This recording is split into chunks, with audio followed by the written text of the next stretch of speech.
Gold, trusted gold buyers. మీరు తాకట్టు పెట్టిన బంగారాన్ని విడిపించి ఈ రోజు ఉన్న మార్కెట్ ధరకు కొనబడను. తర్వాత రాజశేఖర్ గారికి అంకుశం, మగాడు ఇలాంటి బ్లాక్ బస్టర్ మూవీస్ పడ్డాయి.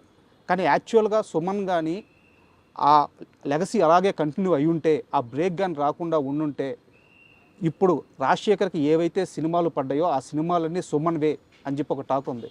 మీ దాకా ఆ టాక్ వచ్చిందా? వచ్చింది.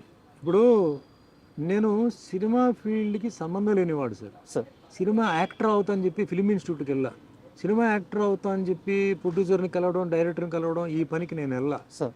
నన్ను బలవంతంగా సినిమా ఫీల్డ్ లాగా వచ్చారు తమిళ్ కిట్టు.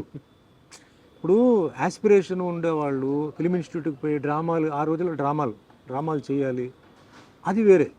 నేను ఆ యాస్పిరేషన్ లేదు, ఎందుకంటే నాకు బ్యాక్గ్రౌండ్ లేదు సార్, ఆ ఫీలింగ్ లేదు, యాక్టింగ్ తెలియదు, డాన్సింగ్ తెలియదు, ఏమి ఓన్లీ కరాటే బ్లాక్ బెల్టే. అక్కడి నుంచి ట్రాన్స్ఫర్మేషన్ ఇంటూ అన్ యాక్టర్ అండి. సో ఒక ప్రొఫెషన్గా మెల్లిగా అది మారడం. దాని తర్వాత కూడా నాకు ఏంటంటే ఏమో కంటిన్యూ చేయాలా వద్దా అని ఎప్పుడు నాకు ఇదే. అంటే ఈ రొటీన్ వర్క్ చేయడం, మార్నింగ్ లేస్తే పరిగెత్తి వెళ్ళడం, డైలాగులు చెప్పడం, ఫైట్లు, ఇవన్నీ నాకు కొన్నిసార్లు కొంచెం బోర్ కొట్టేది. ఏం వేరే ఏం లేదు, ఇదే ఇది. హీరో అన్నప్పుడు అదే డైలాగులు, వేరే వేరే రైటర్స్ వేరే వేరే స్లాంగ్లో రాస్తారు. ముందుది వెనక్కి ముందు రాస్తారు, మ్యాటర్ ఒకటే. సో అట్లా కొన్నిసార్లు వచ్చింది. తర్వాత ఆఫ్టర్ 10 years తర్వాత స్టాప్ చేద్దాం అనేసరికి 10 సినిమాలు రావడం, ప్రెషర్తో ఒప్పుకోవడం, అట్లాగా నాకు 47 years నాకు కంప్లీట్ అయిపోయింది. అంతేగాని నెంబర్ 1 అయిపోవాలి, వాడు వస్తే నేను వదలకూడదు, లేకపోతే వాడెట్లా ఓవర్టేక్ చేస్తాడు అనేది నేను ఎప్పుడు అనుకోలేదు. బట్ అప్పుడు టాక్ ఏంటంటే ఈ సినిమా సుమన్ చేయాల్సింది, రాజశేఖర్ చేస్తున్నాడు, ఈ సినిమా సుమన్కి అట్లా టాక్ ఒకటి వచ్చింది. బట్ నేను దాని గురించి పెద్ద, ఎందుకంటే ఛాలెంజెస్ తర్వాత వస్తూనే ఉంటారు సార్. మనమే ఉండాలి అనుకుంటే ఎట్లా? ఈరోజు మీరు అంటే కంపేర్ చేస్తే ఈరోజు హీరోస్ లిస్ట్ వచ్చేటప్పటికి చాలామంది ఉన్నారు. అవును, మనం ఎవరిని ఆపలేము, ఎందుకంటే ఆ ఫ్లో పోతూనే ఉంటుంది. మన లెవెల్ని, మన స్టాండర్డ్ని ఇంప్రూవైజ్ చేసుకొని బెటర్ క్యారెక్టర్స్తో పోవడం తప్ప మనం వాళ్ళు రాకూడదు అని మనం బాధ పెట్టలేము. సో మనం వాళ్ళు కూడా ఈయన రాకూడదు అని చెప్పేసి ఆపడానికి లేదు. అంటే లేదు సార్, అంటే సుమన్ అనే వ్యక్తి ఏ రోజు కూడా అలా ఆలోచించిన మనిషి కాదు, అది అందరికీ తెలుసు. కాకపోతే ఇలాంటి ఒక టాక్ ఉందని మీకు చెప్పాలనే ఉద్దేశంతో ఈ క్వశ్చన్ అడిగాను. వచ్చింది, టాక్ వచ్చింది. అండ్ మీరు లైఫ్ గురించి, మీ కెరీర్ గురించి మాట్లాడేటప్పుడు చాలా ఎక్కువ సార్లు దేవుడి ప్రస్తావన తీసుకొని వస్తారు. సో దేవుడిని మీరు చాలా బలంగా నమ్ముతారు. అయితే ఒక ఇంటర్వ్యూలో మీరు మాట్లాడుతూ నా పైన చేతపడి కూడా జరిగింది అని చెప్పి మీరు అన్నారు. సార్, మీ పైన జరిగిన అక్రమ కేసులు, వాటి గురించి అన్ని వివరాలు అందరికీ తెలుసు. దాని నుంచి మీరు కడిగిన ఒక ముత్యంలాగా ఎలా బయటపడ్డారో కూడా అందరికీ తెలుసు. అయితే ఈ చేతబడి చేపించిన వ్యక్తులు ఎవరు సార్? అది తెలియదండి. ఇప్పుడు కూడా అది చాలా ఇండస్ట్రీలో కూడా ఇప్పుడు కూడా బిజినెస్, ఫిలిం ఇండస్ట్రీ తర్వాత వాటిలంతా ఇప్పుడు జరుగుతూనే ఉన్నాయి ఇప్పటికీ. కేరళలో చాలా ఫేమస్ చోటానికరే అని చెప్పి ఒక ప్లేస్ ఉంది సార్. అక్కడ ఈ చేతపడి చేసింది తీసేయడం చాలామందికి తెలియదు. అంటే రకరకమైన మెథడ్స్, విచ్ క్రాఫ్ట్ అంటారు చూసారా, రకరకమైన ఇవి ఇంకా జరుగుతూనే ఉన్నాయి సార్. కేరళ వాళ్ళకి బాగా తెలుసు ఎట్లా దాన్ని ప్రయోగం చేయడం, ఎట్లా దాన్ని చేయడం, డల్ చేయడం, లేకపోతే మనస్పర్ధాలు తీసుకురావడం, అది ఇప్పుడు కూడా ఉందన్నమాట. అది అప్పట్లో నాకు అంటే కొందరు ఏం చెప్పారంటే కొంచెం టైంలో అంతా ఇది జరిగింది చెప్పేసరికి నేను కూడా తర్వాత అక్కడికి వెళ్ళిపోయి, అంటే వాళ్ళు ఏదో చేశారండి, ఏదో పూజ చేయాలన్నారు, ఏదో చేసాం, విడిపించాం, అయిపోయింది అన్నారు. ఓకే, అదేం నేను కాదు అని నేనేం చెప్పను. బట్ నేను ఏమి నమ్ముతానంటే, నేను చెప్తున్నాను చూసారా, టైం అనేది, ఆ డెస్టినీ అనేది ఒక డిజైన్ పెట్టేసింది సార్.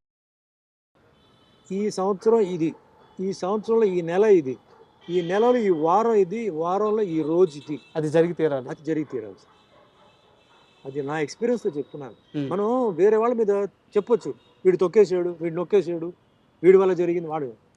ఆ టైం అలా జరిపిస్తుంది, ఆ టైం కొందరితో చేయిస్తుంది. వాళ్ళకి చెయ్యాలన్న ఉద్దేశం లేదు, అది వాళ్ళ రాతే, అది వాళ్ళ రాతే. ఆ కర్మ, అదే కర్మ అనేది ఆ తప్పు చేయిస్తుంది. అక్కడ వాళ్ళ తర్వాత అనుభవిస్తారు ఖచ్చితంగా సార్, ఖచ్చితంగా వాళ్ళు ఫ్యామిలీతో అనుభవిస్తారు. నాకు దెబ్బ తగిలిందంటే నా చేయి నొప్పి అండి, నా ఇంట్లో పిల్లలకు దెబ్బ తగిలితే ఏంటండి, వాళ్ళకన్నా నాకు నొప్పి ఉంటాడు. అది అలాగే రోగాలు రావడం, రోగాలు కూడా టైంని బట్టి సార్ వస్తుంది. మన బాడీలో ఫుల్ ఏంటంటే, అంటే నేను కొంచెం అస్ట్రాలజీ చదివాను. సార్ మన బాడీలో ప్రతి part is connected to planet అండి. సార్ ఏదో ప్రాబ్లం ఉంది అంటాడు డాక్టర్, అంటాడు నీకేమీ లేదు, నువ్వు బాగానే ఉన్నావా, నువ్వు ఎక్కువగా ఆలోచిస్తున్నావు, నీ రిపోర్ట్స్ అని బ్రహ్మాండంగా ఉంది అంటాడు. కానీ అతనికి సరిగా లేదు, రాత్రి నిద్ర పట్టట్లేదు, శ్వాస సరిగా రావట్లేదు, ఏదో అంటాడు. అన్డయాగ్నోజబుల్ డిజీజ్ అంటారండి. వాడి కష్టం వాడికి ఒక్కడికే తెలుస్తుంటుంది. వాడికే తెలుసు. అదే దట్ ఈస్ టైం. అలాగే బాగా తాగుతాడు సార్ వీడు, ఉదయం మధ్యాహ్నం సాయంత్రం కూడా తాగుతాడు, 10 సంవత్సరాల నుంచి తాగుతున్నాడు కానీ ఇంకా బ్రహ్మాండంగా ఉన్నాడు అంటారు. అది టైం. అంటే ఆ గ్రహాలు, లోపల ఉన్న గ్రహాలు అంత బలంగా ఉంటాయి సార్. యాక్సిడెంట్ జరుగుతాయి సార్, అయిపోయాడు అనుకుంటాం, బ్రతికిపోతారు. తిరిగి వస్తాడు. కొందరు నుంచుని అలా పడిపోతారు. అవును. All this is connected to time అండి. Family, career, health, wealth, prosperity, అధికారం, అవన్నీ టైం కనెక్టెడ్. మనం అందుకే చెప్తాను కదా, అవతల వాడిని చూసి ఎప్పుడు మనం వాడెలా ఉన్నాడు నాకు ఇలా ఉండాలి అవదు, కష్టం. సార్ ఆస్ట్రాలజీ అన్నారు కాబట్టి నాకు ఒక చిన్న డౌట్ ఉంది. అంటే మీకు గురుడి స్థానం చాలా బలంగా ఉంది, బుధ గురు, అంటే నాకు కొంత అవగాహన ఉంది అందుకని అడుగుతున్నాను. మీ జాతకం ప్రకారం బుధ స్థానం గురు స్థానం చాలా బలంగా ఉంది. అండ్ మీకే తెలియకుండా చిన్నప్పుడు ఒక ఆర్ట్ ఫామ్ నేర్చేసుకున్నారు, మార్షల్ ఆర్ట్స్. అంటే గురుగ్రహం బలంగా ఉన్న వాళ్ళకి ఆర్ట్స్ వచ్చేస్తాయి. ఖచ్చితంగా మీ జాతకంలో మీరు ఇండస్ట్రీలోకి ఒక ఆర్ట్ వైపు రావాలని రాసిపెట్టి ఉండాలి, కానీ మీ జాతకంలో అది లేదంట.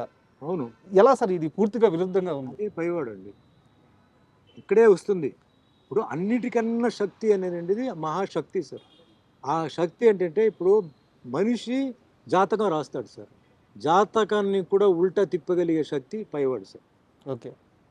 చాలామంది జాతకం చెప్తారు సార్, ఆ డెత్ అనేది ఎవడైనా కరెక్ట్గా చెప్పగలుగుతాడా? లేదు. చెప్పలేడు. అదేంటి, వాడి జాతకం అయిపోయింది కదా, వాడు ఇంకా వాడు ఉన్నాడు ఏంటి, ఇంకా వాడు తిరుగుతున్నాడు ఏంటి అంటారు. పైవాడు అదే మిరాకిల్. మిరాకిల్ మీనింగ్ ఏంటంటే అది, వాడికి టైం అయిపోయింది. ట్రాజెడీ మీనింగ్ ఏంటి, అదేంటి అప్పుడే చనిపోయాడు, పాపం చిన్న వయసు, వాడికి ఇంకా మంచి భవిష్యత్తు ఉంది కదా, జాతకంలో అలా లేదు కదా. కర్మ, పెళ్ళి అయిన తర్వాత అన్ని జాతకాలు చూసి పెళ్లి చేస్తారు సార్ కదా. అవును. మ్యాచ్ అయిందా లేదా అని. అవును, చాలా చూస్తారు. ముహూర్తాన్ని బట్టి టైం తాళి కడతారు. అవును. ముహూర్తానికి ఫస్ట్ నైట్ పంపుతారు, అన్నీ పంపుతారండి. ఎందుకు విడిపోతున్నారండి? పెద్ద పెద్ద వాళ్ళు చీప్గా చూడరు కదా జాతకాలు. అవును. పూర్వజన్మ కర్మ, కర్మ. ఆ పూర్వజన్మ కర్మలో బ్యాలెన్స్ ఉంటుంది, అది బెండు తీస్తుంది. ఎట్లా? పిల్లల ద్వారా.